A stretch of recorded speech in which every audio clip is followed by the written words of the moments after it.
आइए गायत्री मंत्र हमारे साथ साथ साथ दोहराएंगे। ओम भूर्भुवः स्वः तत्सवितुर्वरेण्यं भर्गो देवस्य धीमहि धियो यो नः प्रचोदयात्। सभी भाइयों बहनों को नमन। आज हम एक ज्वलंत विषय पर बातचीत करने के लिए यहाँ पर आपके बीच में उपस्थित हैं। आइए शुरुआत में हम एक शुरुआत करते हैं। एक वाक्य हमारे साथ साथ दोहराने का प्रयास करेंगे। परम पूज्य गुरुदेव पंडित श्री राम शर्मा आचार्य जी का लिखा हुआ ये सद्वाक्य है। अपने आप को अच्छा मनुष्य बनाने का प्रयत्न करें। यदि इस कार्य में सफलता मिल गई तो हर कार्य में सफलता मिलेगी। आज हम देखते हैं हम बहुत सारी चीज़ों का निर्माण कर रहे हैं। मोबाइल फ़ोन का आविष्कार हो रहा है और स्मार्टफोन बन गए हैं बिना तार वाले, और हम चंद्रमा में जा रहे हैं। कंप्यूटर का आविष्कार, सुपर कंप्यूटर का आविष्कार हो रहा है और दुनिया भर के विज्ञान और उद्योग के जगत में बहुत कुछ नाना प्रकार के आविष्कार हो रहे हैं। नाना प्रकार की चीज़ें हम बना रहे हैं। ये सब मनुष्य बना रहा है। बाकी जो 84 लाख प्रकार के प्राणी हैं वो लोग इनमें से कुछ भी बनाने में सक्षम नहीं हैं। लेकिन एक चीज़ बनाने में हम असफल हो रहे हैं, जिससे सारी समस्याएं खड़ी हो रही हैं। जो कि हमने जो वाक्य दोहराया था, अपने आप को अच्छा मनुष्य बनाने का प्रयत्न करो, उसमें हम चीज़ स्पष्ट हुई थी कि हम किस चीज़ में असफल हो रहे हैं, अपने आप को अच्छा मनुष्य बनाने में। अब बिगड़ा मनुष्य तो बिगाड़ वाले ही काम करेगा। दुनिया की जितनी भी समस्याएं, चाहे गंदगी की समस्या हैं ना, बिगड़े मनुष्य को तो कूड़ा फेंकने की भी तमीज़ नहीं होती है। क्या खाना है क्या नहीं खाना है इस बारे में भी वो जजमेंट नहीं कर पाता है, निर्णय नहीं कर पाता है। गुटखा खाता है ना, जिसको जानवर भी नहीं खाते हैं। नशा करता है, दारू पीता है, नाना प्रकार की ये जो चीज़ें हैं, तो ये स्वास्थ्य, शिक्षा और चीज़ों के कारण नहीं हो रहा है, बल्कि इसलिए कि अपने आप को अच्छा मनुष्य बनाने में असफल हो रहे हैं। अगर हम मनुष्य को अच्छा बनाने में सफल हो गए, सभ्य सुसंस्कारी चरित्रवान बनाने में सफल हो गए, तो निश्चित रूप से इस दुनिया की सारी समस्याएं एक साथ हल हो जाएंगी। जो मनुष्यकृत मैन मेड जो समस्याएं हैं वो सारी की सारी एक साथ हल हो जाएंगी। इस बात की गारंटी दी जा सकती है। परम पूज्य गुरुदेव ने कहा कि हमारे पास एक मास्टर चाबी है जिससे सारे ताले खुल जाते हैं, उसको मास्टर चाबी कहते हैं। तो एक ऐसा समाधान है, एक ऐसी समस्या है जिसका समाधान कर लिया जाए तो सारी मनुष्यकृत समस्याओं को हल किया जा सकता है। और वो है मनुष्य का खुद का सुधार कर दिया जाए। हम सुधरेंगे, युग सुधरेगा। क्योंकि जब तक मनुष्य बिगड़ता रहेगा, खुद नहीं सुधरेगा, तो वो सुधार के काम कहाँ कर पाएगा। वो तो बिगाड़ वाले ही काम करेगा। गंगा को प्रदूषित करेगा, हिमालय को प्रदूषित करेगा, मोबाइल का भी दुरुपयोग करेगा, और भी जितनी समस्याएं हैं, कूड़े की समस्या, गंदगी की समस्या पूरे शहरों में, गाँव में, सब जगह देखने को मिल रही है। क्या कारण है? मनुष्य नहीं सुधर पा रहा है। सब कुछ सुधार दीजिए, सब कुछ सुधारने का प्रयास करिए, लेकिन कुछ भी नहीं सुधार पाएंगे, क्योंकि बिगाड़ने वाला ही नहीं सुधरा। बिगाड़ने वाला ही नहीं सुधरा तो सब कुछ कैसे तो सुधार लेंगे। मनुष्य को सुधारे बिना, मनुष्य को ठीक किए बिना, मनुष्य को सभ्य सुसंस्कारी चरित्रवान और देशभक्त बनाए बिना, है ना, जो देशभक्त नहीं होगा वो देश से गद्दारी ही तो करेगा, देश से गद्दारी के काम ही तो करेगा। तो हमको ऐसा निर्देश हुआ है कि हम हर बच्चे तक, हर छात्र तक, देश के, हो सके तो विश्व के हर व्यक्ति तक, महिला पुरुष तक एक त्रिशूल पहुंचा दें। अभी त्रिशूल किसके पास होता है? हर एक छोटा बच्चा भी जवाब इस चीज़ का दे सकता है कि त्रिशूल, जो हम त्रिशूल की बात करते हैं, वो किसके पास हम देखते हैं। एक छोटा बच्चा भी उत्तर देता है कि महादेव के पास होता है, शिव जी के पास होता है। और किसके पास होता है? दुर्गा मैया के पास होता है त्रिशूल। तो हमने सुना है कि ये त्रिशूल जिसके पास होता है जिसके हाथ में होता है, ये जो अस्त्र है जिसके पास होता है उसकी कभी हार नहीं होती और अपराजित हो जाता है। वो किसी के कारण से मार नहीं खाता, जिंदगी की जंग में उसकी कभी असफलता नहीं होती, हार नहीं होती, अपराजित अजय हो जाता है जिसके पास ये त्रिशूल होता है। युद्ध के मैदान में अजय होता है, जिंदगी की समस्याओं में अजय हो जाता है, अपराजित हो जाता है। अभी त्रिशूल जो है अगर हर बच्चे को सौंप दिया जाए, हर महिला पुरुष को सौंप दिया जाए, ये लोहे का बना हुआ, स्टील का बना हुआ त्रिशूल नहीं है, ये अदृश्य त्रिशूल है। महाभारत रामायण के हम धारावाहिक देखते हैं, क्या देखते हैं, ये मंत्र बढ़ते हैं और जो अस्त्र जो है हाथ में आ जाता है। अदृश्य अस्त्र होता है लेकिन हाथ में आ जाता है, ज़रूरत पड़ने पर हाथ में आ जाता है। इसी तरीके से ये भी एक अदृश्य त्रिशूल है, दृश्य वाला नहीं है, कोई ऐसा हथियार नहीं है। ये ऐसा हथियार है जो सभी समस्याओं को नष्ट कर सकता है, सभी बुराइयों कुरीतियों को नष्ट कर सकता है। ऐसा अस्त्र है, अदृश्य त्रिशूल है, खुद की तपस्या से पैदा करना पड़ता है। ये त्रिशूल कैसा है, इसका जो पहली जो नोक है त्रिशूल की, 3 नोक होती हैं त्रिशूल में, तो इनमें से जो पहली वाली है वह है स्वास्थ्य। अगर स्वास्थ्य को ठीक कर लिया जाए तब, यह हम कैसे समझेंगे, इससे पहले एक वाक्य दोहराइए ताकि ये चीज़ें हमारी और दिमाग के अंदर तक जा सकें, दिल और दिमाग में। बोले हमारे साथ दोहराइए। सत्य बहुत सरल होता है किंतु, और ये सत्य इतना सरल होता है कि हमें लगता है कि इसको हम पहले से जानते हैं, बहुत पहले जानते हैं, अच्छी तरह से जानते हैं और हमें और अधिक जानने की आवश्यकता नहीं है। सत्य इतना अधिक सरल होता है। एक छोटा व्यक्ति, कम पढ़ा लिखा, अनपढ़ व्यक्ति भी कहता है कि मैं तो इसको सब जानता हूँ, किंतु यह सत्य जिसके जीवन में आ जाता है उसे अपराजित बना देता है। अब किसके जीवन में आता है?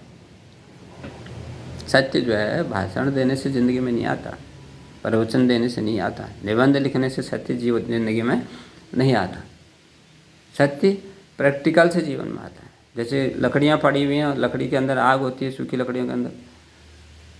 अब आग पर निबंध लिख देंगे, भाषण दे देंगे तो उससे जो है आग प्रकट नहीं हो जाएगी, आग तापने का अवसर नहीं मिलेगा, उस आग का हम उपयोग नहीं कर पाएंगे।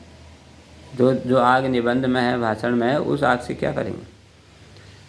आग की शक्ति तो तब प्रकट होती है जब प्रैक्टिकल किया जाता है। ठीक इसी तरीके से सत्य पर भाषण देने से, प्रवचन देने से, निबंध लिख देने से सत्य की शक्ति प्रकट नहीं होती। जो लोग महामानव बन गए वो इसलिए महामानव बने क्योंकि उन्होंने सत्य पर भाषण जितना भी दिया हो, कम दिया होगा, लेकिन सत्य पर उन्होंने प्रैक्टिकल किया। ये प्रैक्टिकल का विषय है सत्य। जो सत्य बहुत सरल होता है, इस बात को दिमाग में रखते हुए त्रिशूल की बातों को आगे श्रवण करेंगे और प्रैक्टिकल करेंगे। त्रिशूल के तीनों चीज़ें प्रैक्टिकल वाली चीज़ें। पहला स्वास्थ्य। एक प्रश्न का से हम इसको ठीक से समझेंगे, स्वास्थ्य वाली चीज़ को, कि अगर कोई व्यक्ति बीमारी रहे लगातार, तो वो क्या कर सकता है? तो इसका उत्तर यह आता है बच्चों की ओर से, जब विद्यालय में हम उनसे बात करते हैं, उसका उत्तर यह आता है कि वो कुछ भी नहीं कर सकता। अगर वो विद्यार्थी है तो स्कूल नहीं आ सकता, घर में भी नहीं पढ़ सकता क्योंकि वो बीमार है, गृहिणी है तो घर के काम नहीं कर सकती क्योंकि वो बीमार है, मजदूर है तो मजदूरी नहीं कर सकता क्योंकि वो बीमार है, नौकरी वाला व्यक्ति है तो नौकरी नहीं कर सकता क्योंकि वो बीमार है। अर्थात बीमार व्यक्ति दूसरों पर भी बोझ बन जाता है, अपने पर भी बोझ बन जाता है, जिंदगी भार स्वरूप बन जाती है। स्वास्थ्य। लेकिन हमारे ऋषियों ने, हमारे जो ग्रंथ हैं उनमें केवल स्वास्थ्य की बात नहीं कही गई है, स्वास्थ्य की साधना की बात नहीं कही गई है, बल की साधना की बात की। बलम उपास्य, विवेकानंद बार बार बोलते हैं, बल की उपासना। भीम में हजारों हाथियों का बल था, बाली और सुग्रीव में हजारों हाथियों का बल था, रावण और मेघनाद में हजारों हाथियों का बल था, भगवान राम में अपार बल था, लक्ष्मण में इतना बल था कि वो कहता था कि मैं पूरी पृथ्वी को ही उठा लूँगा। ये धनुष कौन सी बड़ी बात है? बड़े बलवान लोग हुआ करते थे हमारे पूर्वज लोग, उन्होंने बल की साधना की। हमारे अंदर इतना बल होना चाहिए, हमारा स्वास्थ्य इतना मजबूत होना चाहिए। अगर कोई कहे कि 50 किलो उठा दीजिए तो हम कहें कि हम 75 किलो उठा देते हैं। बल के कारण, स्वास्थ्य के कारण हमारी मेहनत में कमी नहीं आनी चाहिए, चाहे शिक्षा में मेहनत की बात हो, दूसरी चीज़ में मेहनत की बात हो। बल के कारण हम मेहनत से करने से न डरें। जो बलवान होगा, जिसका स्वास्थ्य अच्छा होगा, वो भला मेहनत करने से डरेगा भी कैसे। तो स्वास्थ्य की साधना करनी है, बल की साधना करनी है। स्वास्थ्य के कारण से हमारी हार नहीं होनी चाहिए, बीमारी के कारण से हमारी हार नहीं होनी चाहिए। त्रिशूल का दूसरा हिस्सा, शिक्षा। सत्य बहुत सरल होता है, लेकिन वो बहुत पावरफुल होता है। इस बात को ध्यान में रखते हुए आगे श्रवण करेंगे। शिक्षा पर जब हम बात करेंगे तो शिक्षा पर एक प्रश्न का उत्तर देंगे तो ज़्यादा क्लियर होगी चीज़। कि कोई व्यक्ति अगर अनपढ़ ही रहे, पढ़े लिखे नहीं, या प्राइमरी पढ़ करके छोड़ दे पढ़ाई, तो रोटी तो खाएगा वो, रोटी तो खानी पड़ेगी, कपड़े तो पहनने पड़ेंगे, लेकिन रोटी के लिए, कपड़ों के लिए, मकान के लिए पैसा कहाँ से लाएगा, पैसे कैसे कमाएगा। तो बच्चे अक्सर उत्तर देते हैं, विद्यालय के उत्तर ये देते हैं कि वो मजदूरी करेगा।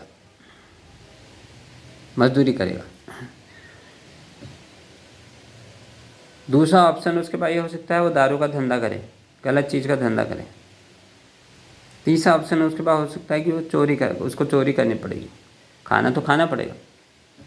गलत वाले ऑप्शन रहेंगे, चोरी करेगा, गलत धंधा करेगा तो फिर कानून के दायरे में आएगा और कभी न कभी जेल के अंदर होगा।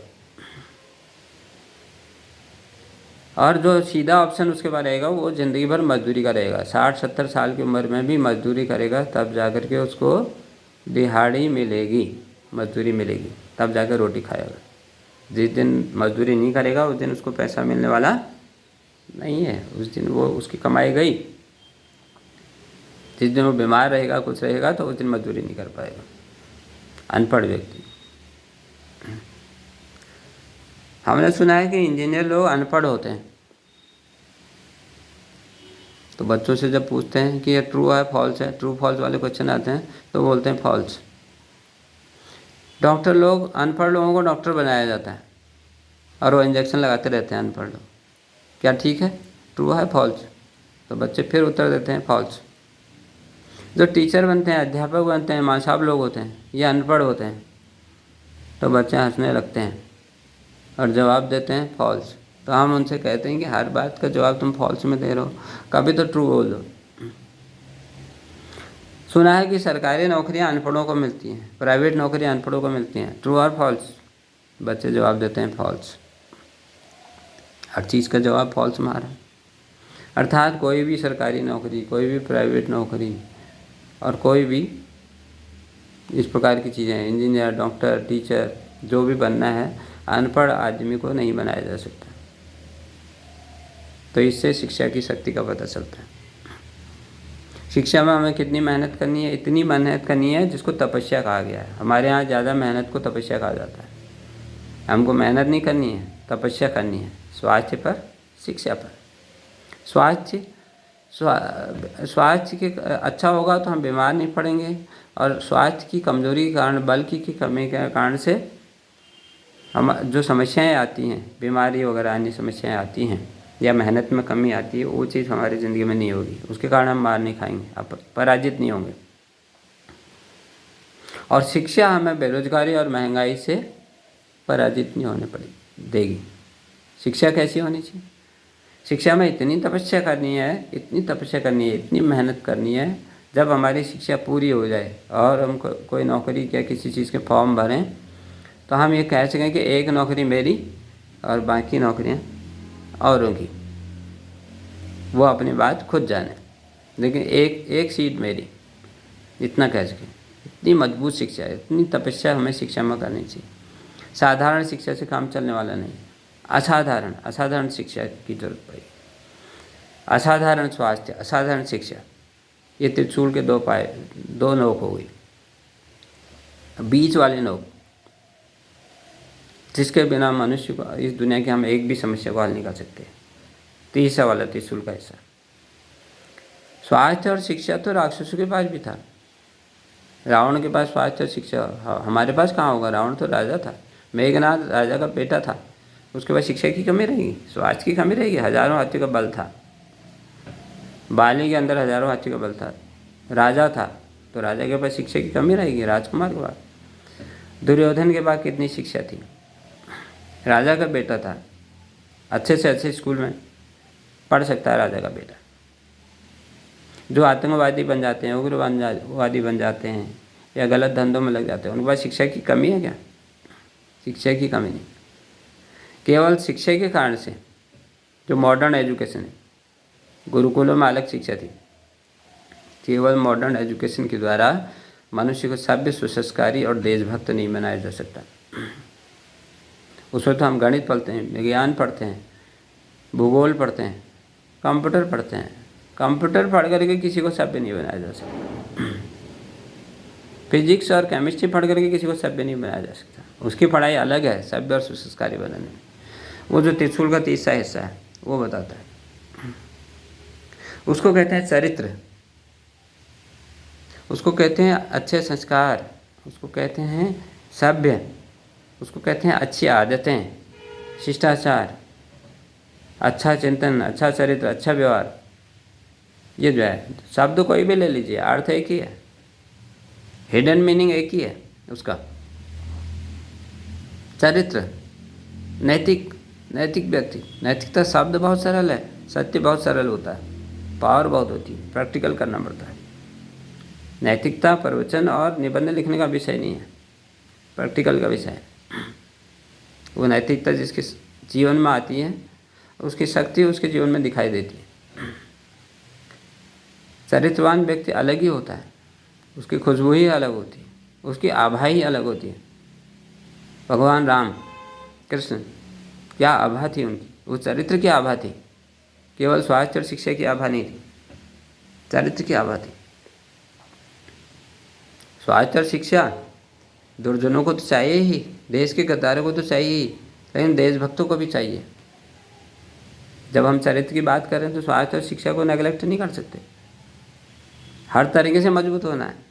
हमको खाली भाला नहीं चाहिए, हमको त्रिशूल चाहिए।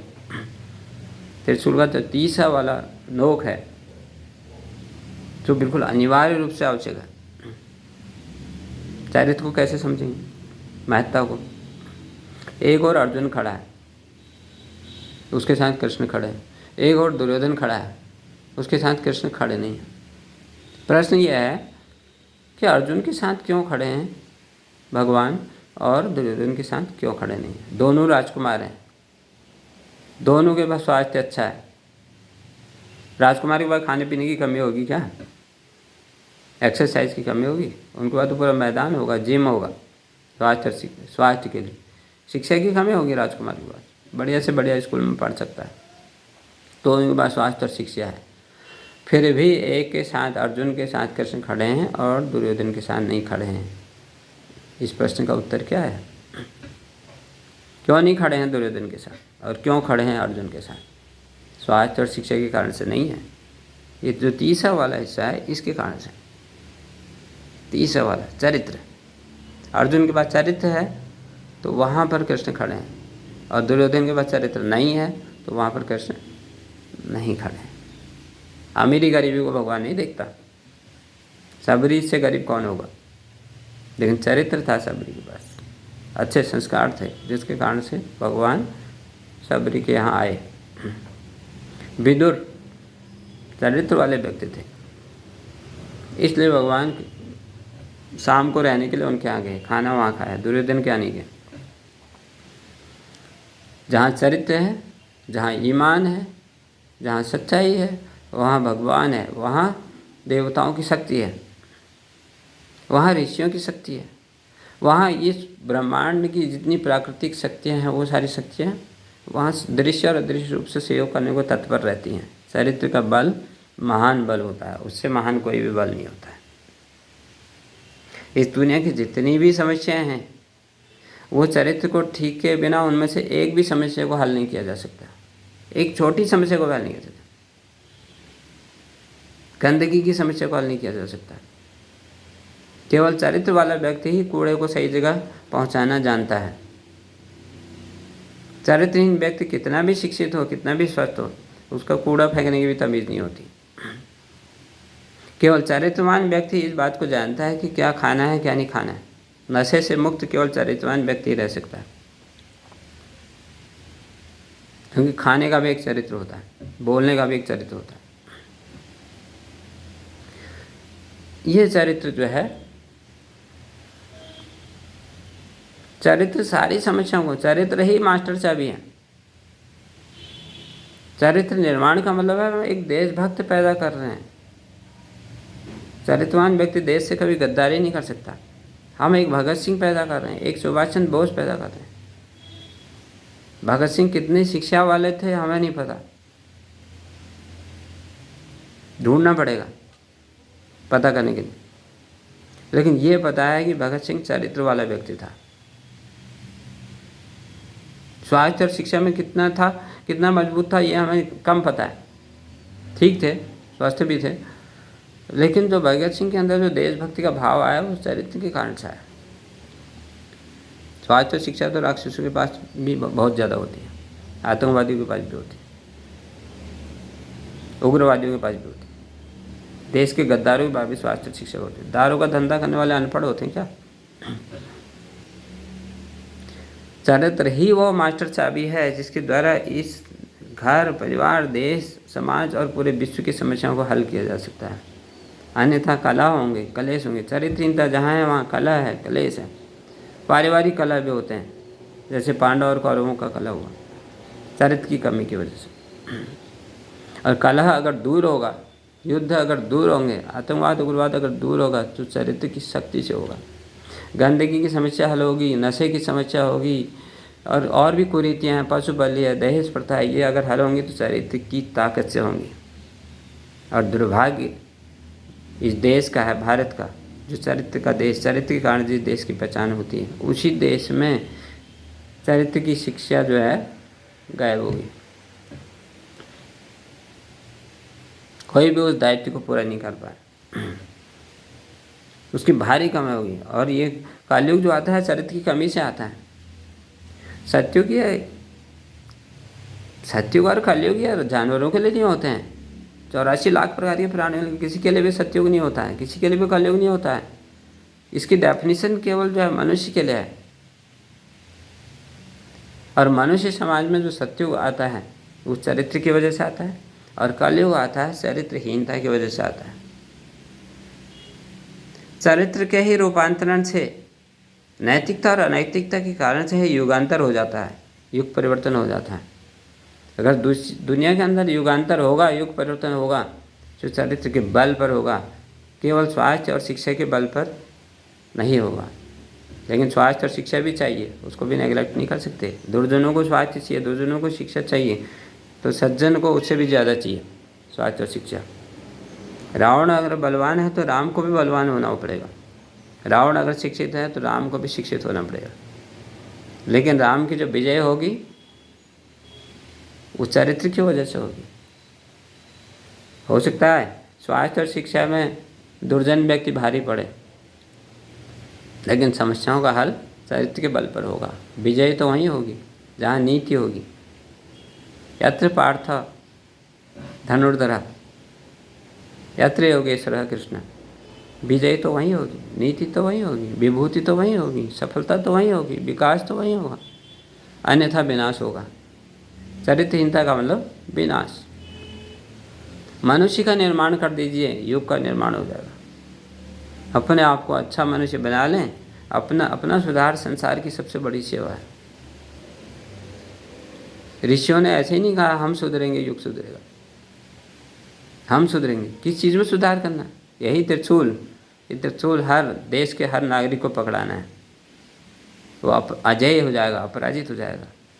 चरित्र की कमी के कारण उसकी हार नहीं होगी। शिक्षा की कमी के कारण वो बेरोजगार और महंगाई की मार उसको नहीं पड़ेगी।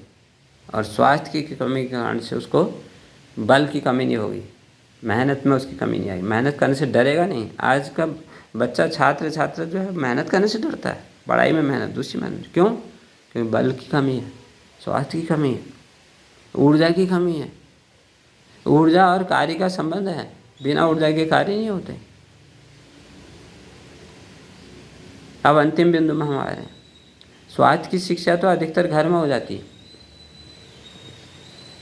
खाना पीना नहाना धोना घर में हो जाता है, थोड़ा बहुत व्यायाम वगैरह स्कूल में भी हो जाता है।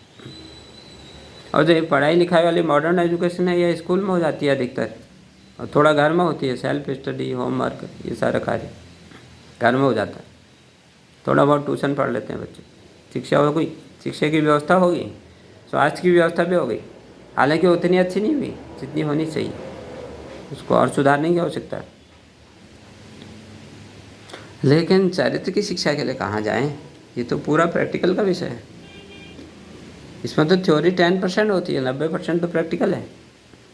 चरित्र में सत्य बहुत सरल होता है, लेकिन भाषण देने से या निबंध लिखने से नहीं, प्रैक्टिकल करने से। प्रैक्टिकल वाला विषय है सत्य। ईमान संस्कार जो है प्रैक्टिकल वाला विषय है, चरित्र प्रैक्टिकल वाला विषय है, डिसिप्लिन वाला विषय है। चरित्र के लिए 3 काम करने पड़ेंगे कम से कम, 3 प्रकार का अनुशासन। पहला, गलत काम बिल्कुल नहीं करने हैं, बुराई कुरीति उसको छोड़, गलत कार्यों को छोड़ने का अनुशासन। नंबर 2, दूसरा वाला,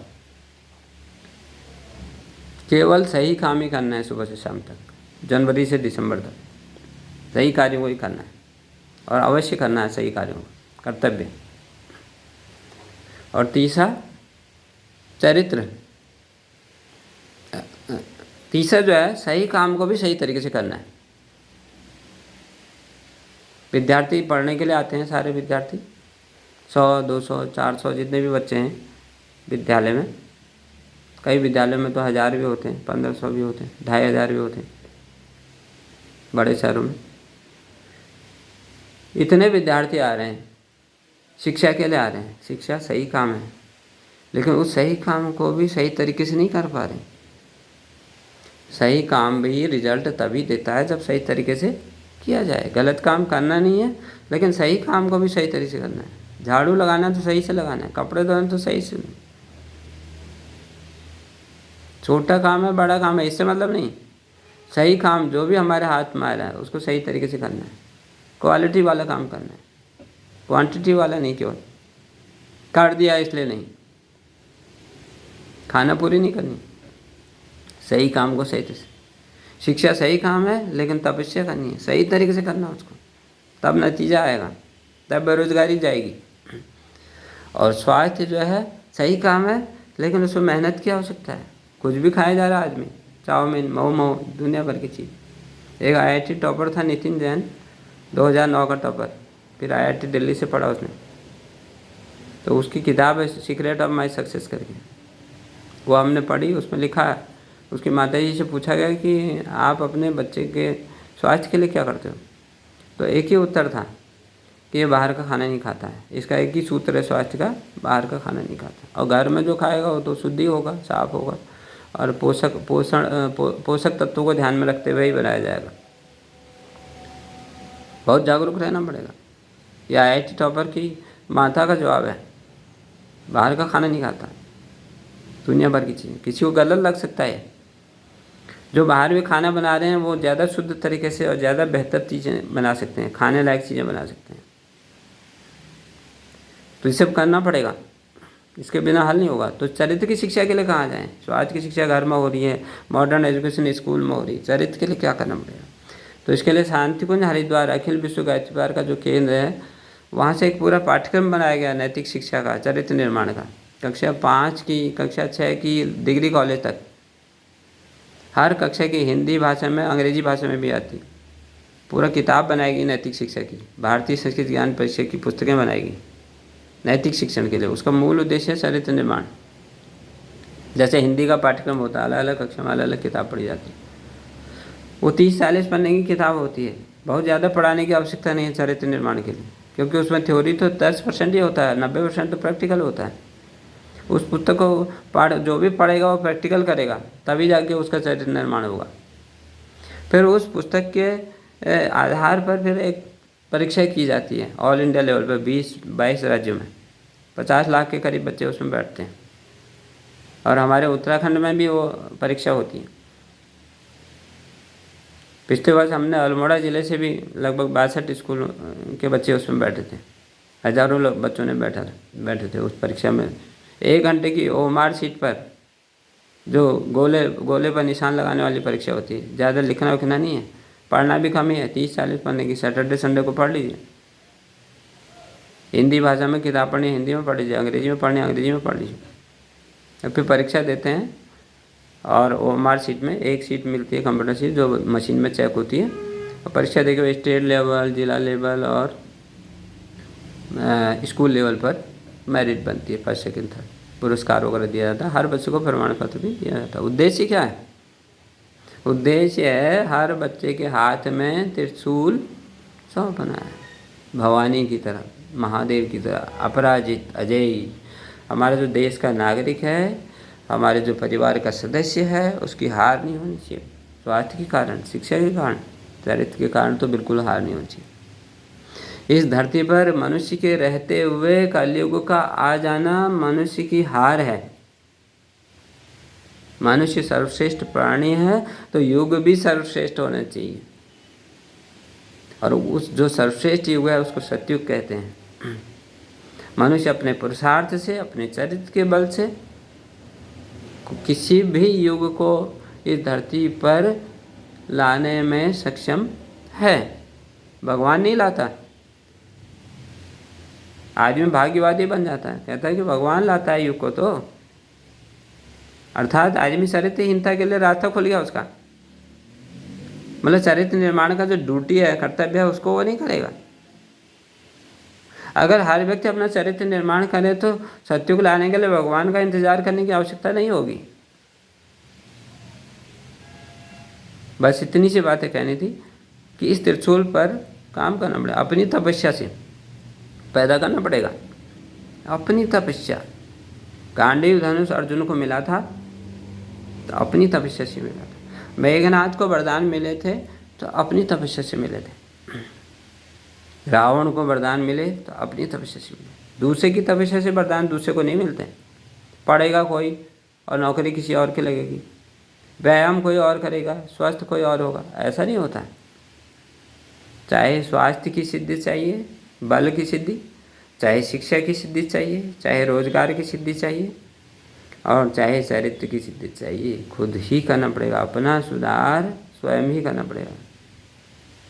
सुधरे व्यक्ति और परिवार तभी मिटेगा भ्रष्टाचार। नहीं तो एक भी प्रकार का भ्रष्टाचार हम दूर नहीं कर पाएंगे बिना चरित्र की सिद्धि के। चरित्र, ये जो चरित्र वाला विषय है, ये जो चरित्र वाली चीज़ है, जो संस्कार वाली चीज़ है, ये सबसे नेग्लेक्टेड विषय है आज की आधुनिक उपभोक्तावादी संस्कृति में। उसको संस्कृति क्या कहा जाए, उसे विकृति ही कहना पड़ेगा। और अब जो क्रांति, जो अगले क्रांति, जो मानवता जिस क्रांति का इंतजार कर रही है, जिसके आधार पर कलयुग का रूपांतरण होना है सतयुग में, और देश के गद्दार का रूपांतरण होना है देशभक्त में। कौन कितना पूजा पाठ करता है इससे मतलब नहीं, कौन कितना चरित्रवान है। अगर आने वाले दिनों में देशभक्त को ही ईश्वर भक्त माना जाएगा, इससे कम में बात बनेगी नहीं। वही धार्मिक माना जाएगा तो देशभक्त होगा। जो देश का गद्दार होगा वो किसी भी जाति संप्रदाय का हो, वो ईश्वर भक्त नहीं माना जाएगा। जिस धरती में जीते हैं, जिसकी गोद में खेलते हैं, उससे जो गद्दारी करेगा वो ईश्वर भक्त कैसे माना जा सकता है। चरित्र ही कसौटी होगी, स्वास्थ्य, शिक्षा और चरित्र। ये त्रिशूल जिसके हाथ में होगा अपराजित रहेगा। इस पर काम करना है हर विद्यार्थी को, हर छात्र को, हर छात्र को, बड़े को भी, छोटे को भी, छोटे बच्चे को भी, बुजुर्ग को भी, हर किसी को, देश के हर नागरिक को, विश्व के हर नागरिक को इस पर कार्य करना है। और इसके लिए हमें जो है भारतीय संस्कृत ज्ञान परीक्षा, शांति कुंज हरिद्वार की, गायत्री परिवार की जितनी भी गतिविधियाँ हैं, और भी बहुत सारे सत्संग हैं, अन्य संगठन हैं जो इस पर कार्य कर रहे हैं। कार्य करने के तरीके अलग अलग हो सकते हैं, लेकिन अगर सच्चे मन से कार्य कर रहे हैं, आने वाला युग जो है चारित्रिक क्रांति का है। जैसे फ्रांस की क्रांति हुई, रूस की क्रांति हुई, भारत की क्रांति हुई, भारत की आज़ादी की क्रांति हुई, जिनमें बड़े बड़े महामानवों ने भागीदारी की उस क्रांति में, उनको आह्वान है जिसको इस क्रांति में भागीदारी करनी है। चारित्रिक क्रांति के बिना एक भी समस्या हल होने वाली नहीं है, नैतिक क्रांति के बिना एक भी समस्या हल होने वाली नहीं है। आइए एकजुट हो जाएं, हम आगे बढ़ें, अपने जीवन को भी संवारें और देश और समाज के जीवन को भी दिशा धारा को बदल दें एकदम। ये त्रिशूल सामान्य त्रिशूल बिल्कुल भी नहीं है।